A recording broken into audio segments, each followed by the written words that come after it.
इंसानों ने पिछले 150 साल में बहुत सारे इंजन्स मैन्युफैक्चर किए हैं।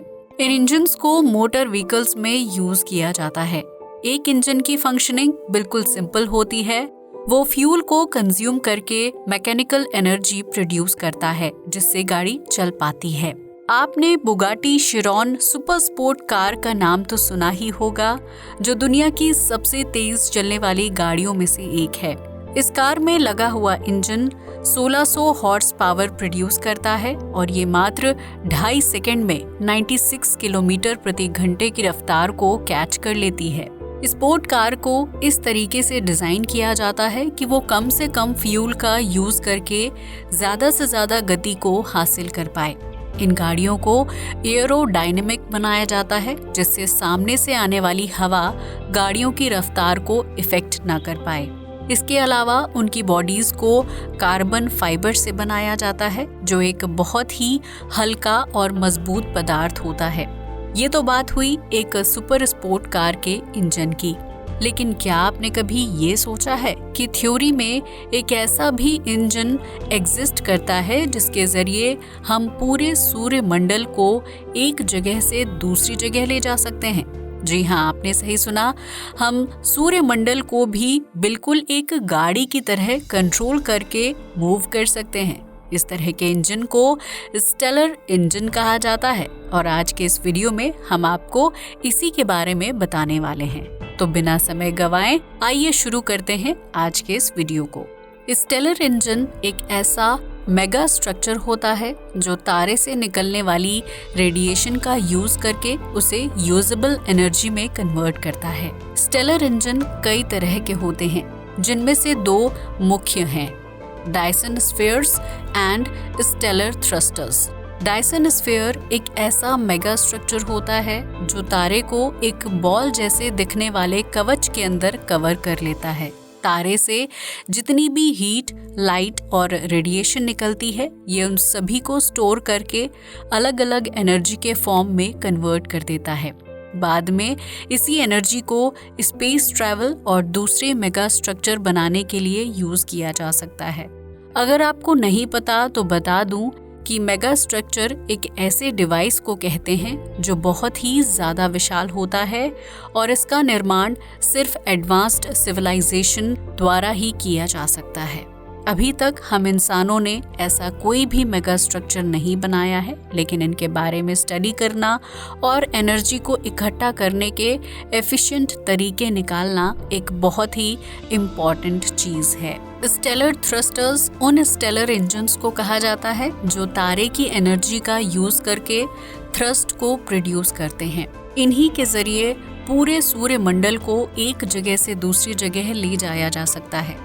वैसे तो हमारा सूर्यमंडल ऑलरेडी 8,28,000 किलोमीटर प्रति घंटे की रफ्तार से मिल्की वे गैलेक्सी का चक्कर लगा रहा है, लेकिन अगर हमें कभी इसकी दिशा या गति को चेंज करने की जरूरत पड़ी तो स्टेलर इंजन ही हमारा इकलौता ऑप्शन होगा। अब शायद आपके दिमाग में ये सवाल आ सकता है कि आखिर हमें सूर्यमंडल की दिशा या फिर गति को चेंज करने की जरूरत ही क्यों पड़ेगी? मिल्की वे गैलेक्सी बहुत ही विशाल है और इसके अलग अलग कोने में अलग अलग तरह के ऑब्जेक्ट और खतरे हैं।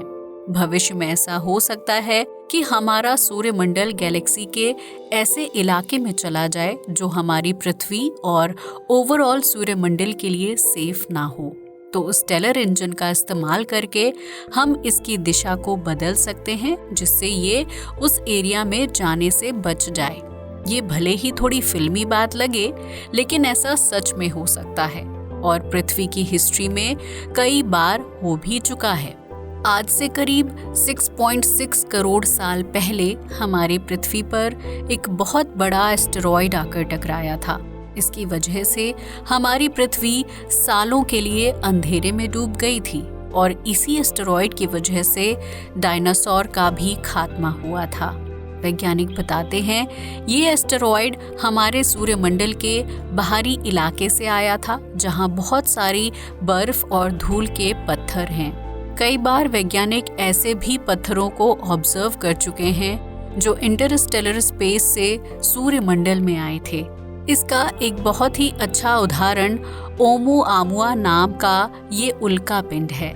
आज भी वैज्ञानिक इसके बारे में ज़्यादा नहीं जानते हैं, लेकिन ये सौर मंडल में ऑफिशियली ऑब्जर्व किया गया पहला इंटरस्टेलर ऑब्जेक्ट था।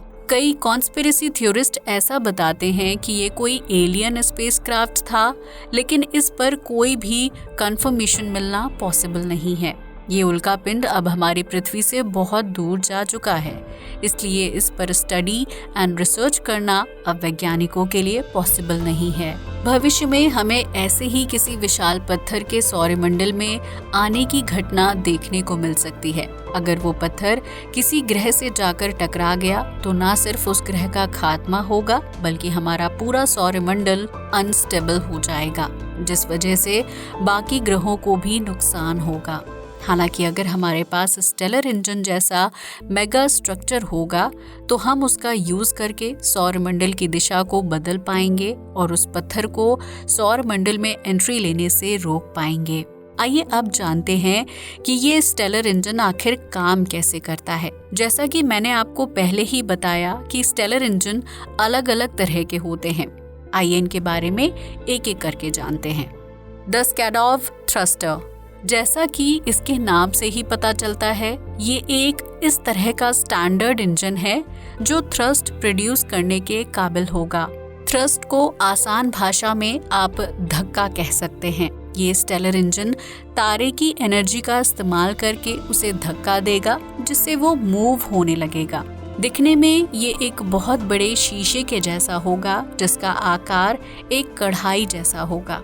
ये भी फिजिक्स के इस सिद्धांत पर काम करेगा जिस सिद्धांत पर रॉकेट काम करते हैं। रॉकेट में प्रोपेलेंट का यूज करके एनर्जी को प्रोड्यूस किया जाता है और वो एनर्जी रॉकेट के नीचे से बाहर निकलती है। इस एनर्जी में पार्टिकल्स रॉकेट को ऊपर की ओर धक्का देते हैं, जिससे उसे लॉन्च होने में आसानी होती है। स्कैडोव थ्रस्टर भी कुछ इसी प्रिंसिपल पर काम करेगा। हम जानते हैं कि सूर्य हर सेकेंड बहुत भारी मात्रा में रेडिएशन और लाइट को अंतरिक्ष में रिलीज कर रहा है। साइंटिफिक कैलकुलेशंस के मुताबिक सूर्य हर सेकेंड 10⁻45 फोटॉन्स को प्रति सेकेंड रिलीज करता है। अगर आपको नहीं पता तो बता दूं कि फोटॉन्स लाइट के पार्टिकल्स को कहा जाता है। जिस तरह से हमारे आसपास सभी चीज छोटे छोटे पार्टिकल्स से बनी होती है, वैसे ही लाइट का भी एक कॉन्स्टिट्यूएंट पार्टिकल होता है जिसे फोटॉन कहा जाता है। वैज्ञानिक बताते हैं कि जब इतने सारे फोटॉन स्कैडोव थ्रस्टर से टकराएंगे तो वो थोड़ा सा मोमेंटम प्रोड्यूस करेंगे। इस मेगा स्ट्रक्चर को बनाने से वैज्ञानिकों का मकसद होगा इन फोटॉन्स में से आधे फोटॉन्स को वापस से सूर्य की ओर रिफ्लेक्ट कर देना। जब इतने सारे फोटॉन सूर्य पर एक साथ धक्का लगाएंगे तो इससे मूवमेंट प्रोड्यूस होगी। अब जैसा कि आपने अपनी छोटी क्लासेस में पढ़ा होगा कि अंतरिक्ष में पार्टिकल डेंसिटी बहुत ही कम होती है। पार्टिकल डेंसिटी कम होने की वजह से सूर्य की इस मूवमेंट को कम करने के लिए कोई भी चीज नहीं होगी और धीरे धीरे ये स्पीड बढ़ती जाएगी। न्यूटन ने फर्स्ट लॉ ऑफ मोशन में ये बताया था कि अगर किसी चीज पर कोई एक्सटर्नल फोर्स ना लगाया जाए तो वो कभी भी अपनी स्टेट को चेंज नहीं करता। अंतरिक्ष में सूर्य पर कोई भी एक्सटर्नल फोर्स नहीं लगेगा, जिस वजह से इसकी रफ्तार लगातार बढ़ती जाएगी। अब आप में से कई लोगों के दिमाग में ये सवाल आ सकता है कि क्या प्रकाश के पास भी अपना द्रव्यमान होता है जो ये सूर्य को धक्का दे पाएगी? आपको जानकर हैरानी होगी कि प्रकाश के पार्टिकल्स का द्रव्यमान नहीं होता है और ये मासलेस होते हैं। लेकिन अल्बर्ट आइंस्टीन ने E=mc² फॉर्मूले के जरिए ये बताया था कि प्रकाश के पास अपना मोमेंटम जरूर होता है, जिससे ये किसी भी चीज को आसानी से धक्का दे सकती है। इसी कॉन्सेप्ट का यूज करके स्कैडोव थ्रस्टर के कॉन्सेप्ट को इंट्रोड्यूस किया गया था। इस मेगा स्ट्रक्चर को बनाना इतना ज़्यादा कठिन नहीं है, लेकिन इसे सही तरीके से डिप्लॉय करना हम इंसानों के लिए बहुत ही ज़्यादा कॉम्प्लेक्स होगा। सबसे पहली बात तो हमें इसके शेप को परफेक्टली बनाना पड़ेगा। सूर्य के आसपास होने का मतलब है कि अगर जरा सी भी गलती हुई तो उसका गुरुत्वाकर्षण इस मेगा स्ट्रक्चर को अपने अंदर खींच लेगा और पूरा प्रोजेक्ट बर्बाद हो जाएगा। वैज्ञानिक बताते हैं उन्हें इस थ्रस्टर को इस तरह से डिजाइन करना पड़ेगा कि ये सूर्य से निकलने वाली रेडिएशन और सूर्य की ग्रेविटी को एक साथ बैलेंस कर पाए। अगर ये रेडिएशन को नहीं झेल पाया तो प्रकाश इसे धक्का देते देते सूर्य से दूर कर देगा। वहीं अगर ये सूर्य के गुरुत्वाकर्षण को नहीं झेल पाया तो सूर्य इसे अपने अंदर खींच लेगा। इन दिक्कतों को दूर करने के लिए इसे किसी ऐसे मटेरियल से बनाया जाएगा जो बहुत ही हल्का और रिफ्लेक्टिव हो।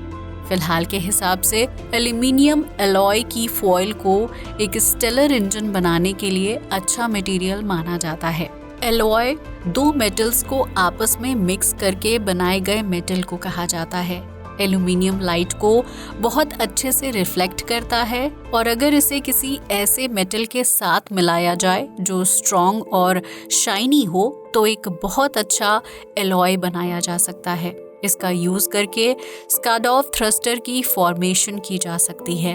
एक और ध्यान में रखने वाली बात यह है कि इस स्टेलर इंजन को सिर्फ सूर्य के पोल्स पर ही डिप्लॉय किया जा सकता है। ऐसा पृथ्वी और सौर मंडल के बाकी ग्रहों को बचाने के नजरिए से किया जाएगा। अगर स्टेलर इंजन द्वारा रिफ्लेक्ट की गई लाइट पृथ्वी पर पड़ेगी तो पृथ्वी का तापमान बहुत तेजी से बढ़ने लगेगा, जिस वजह से यहाँ पर रहने वाले जीव जंतुओं की मौत हो जाएगी। वहीं अगर स्टेलर इंजन को दूसरी दिशा में लगाया गया तो सूर्य से पृथ्वी पर आने वाली सारी रोशनी ब्लॉक हो जाएगी। पृथ्वी पूरी तरीके से अंधकार में चली जाएगी और इसका तापमान भी बहुत कम हो जाएगा। इन दोनों सिनेरियो को रोकने के लिए स्काडॉफ थ्रस्टर को ऐसी जगह इंस्टॉल किया जाएगा जहां ग्रहों को दोनों में से किसी भी दिक्कत का सामना ना करना पड़े। ऐसे सिर्फ दो ही पॉइंट हैं और वो हैं सोलर नॉर्थ पोल और solar south pole. Kaplan thruster स्काडॉफ थ्रस्टर के मुकाबले काफी ज्यादा कॉम्प्लेक्स है, लेकिन ये उससे ज्यादा इफेक्टिव भी है। इसे मैन्युफैक्चर करने के लिए हमें बहुत अच्छे लेवल की इंजीनियरिंग और रिसोर्सेज की जरूरत पड़ेगी। इस स्टेलर इंजन के दो मुख्य हिस्से होंगे, डायसन स्वार्म और space station. Dyson swarm Dyson sphere का ही एक विकसित रूप होता है। ये सैटेलाइट का एक नेटवर्क होता है जिनके आगे के हिस्से में सोलर पैनल्स लगे होते हैं। ये सैटेलाइट सूर्य को चारों तरफ से घेर कर उसकी सारी एनर्जी को कलेक्ट करने का काम करती है। बाद में इसी कलेक्ट की गई एनर्जी को स्पेस स्टेशन तक भेजा जाता है, जहां पर इस एनर्जी को जरूरत के हिसाब से ट्रांसफॉर्म किया जाता है। इस तरह के स्टैंडर्ड इंजन में सबसे मुख्य काम स्पेस स्टेशन का होगा। ये सूर्य से निकलने वाली एनर्जी को कलेक्ट करके न्यूक्लियर फ्यूजन रिएक्शन को परफॉर्म करेगा। ये इलेक्ट्रोमैग्नेटिक फील्ड्स का इस्तेमाल करके हाइड्रोजन और हीलियम को इंजन के अंदर खींचेगा। यही हाइड्रोजन और हीलियम स्पेस स्टेशन को पावर और एनर्जी देंगे। सूर्य से कलेक्ट की गई हीलियम को थर्मोन्यूक्लियर फ्यूजन रिएक्टर्स में बर्न किया जाएगा। इसके बाद फ्यूजन से बनने वाली ऑक्सीजन को एक फ्यूल के रूप में यूज करके ऑक्सीजन जेट्स अंतरिक्ष में छोड़े जाएंगे। यही ऑक्सीजन जेट्स पूरे स्टेलर इंजन को आगे बढ़ाने में हेल्प करेंगे। दूसरी तरफ से कलेक्ट की गई हाइड्रोजन को भी एक पावरफुल जेट के रूप में छोड़ा जाएगा। ये एनर्जी अंतरिक्ष में नहीं बल्कि सूर्य के अंदर जा रही होगी, ताकि स्टेलर इंजन को सूर्य के अंदर जाने से रोका जा सके। ऐसे ही ये स्टेलर इंजन बैलेंस्ड रहेगा और इसे लंबे समय तक यूज किया जा सकेगा। जब इंजन से बाहर निकलने वाली ऑक्सीजन थ्रस्ट को प्रोड्यूस करेगी तो पूरा स्टेलर इंजन आगे की ओर बढ़ेगा। अब क्योंकि स्टेलर इंजन सूर्य से कनेक्टेड है, इसलिए सूर्य भी धीरे धीरे आगे की ओर बढ़ने लगेगा। सूर्य के गुरुत्वाकर्षण की वजह से ही पूरा सौरमंडल टिका हुआ है और सारे ग्रह इसके गुरुत्वाकर्षण से ही बंधे हुए हैं। जब सूर्य आगे की ओर बढ़ेगा तो इससे ग्रेविटेशनली कनेक्टेड हर चीज आगे बढ़ेगी और ऐसे ही पूरा सौरमंडल अपनी दिशा को बदलने लगेगा। ये सुनने में जितना कॉम्प्लेक्स लगता है, असल में भी ये उतना ही कॉम्प्लेक्स होगा। ऐसे किसी मेगा स्ट्रक्चर को बनाने के लिए हमें ना सिर्फ बहुत अच्छी टेक्नोलॉजी बल्कि बहुत ज़्यादा रिसोर्स और बहुत अच्छी इंजीनियरिंग की भी ज़रूरत पड़ेगी, जो फिलहाल हम इंसानों के पास नहीं है। वैज्ञानिक बताते हैं कि अगर हम इस स्टेलर इंजन को मैन्युफैक्चर कर लेंगे तो हम टाइप 2 सिविलाइजेशन की कैटेगरी में आ जाएंगे। निकोलाई कार्डाशेव ने 20वीं सदी में कार्डाशेव स्केल नाम के एक मैट्रिक को इंट्रोड्यूस किया था, जिससे ये पता लगाया जा सकता है कि कौन सी सिविलाइजेशन कितनी ज़्यादा एडवांस्ड है। इस स्केल के मुताबिक जो सिविलाइजेशन जितनी ज़्यादा एनर्जी को यूज़ करती है वो उतनी ही ज़्यादा एडवांस्ड कैटेगरी में आती है। टाइप 1 सिविलाइजेशन ऐसी सिविलाइजेशन होती है जो अपने ग्रह में हर रिसोर्स को यूज करने के काबिल होती है।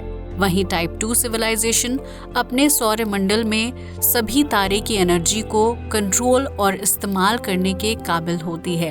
अगर सिविलाइजेशन एक लेवल आगे बढ़कर टाइप 3 बन जाए तो वो पूरी आकाश गंगा पर अपना कब्जा जमा लेती है।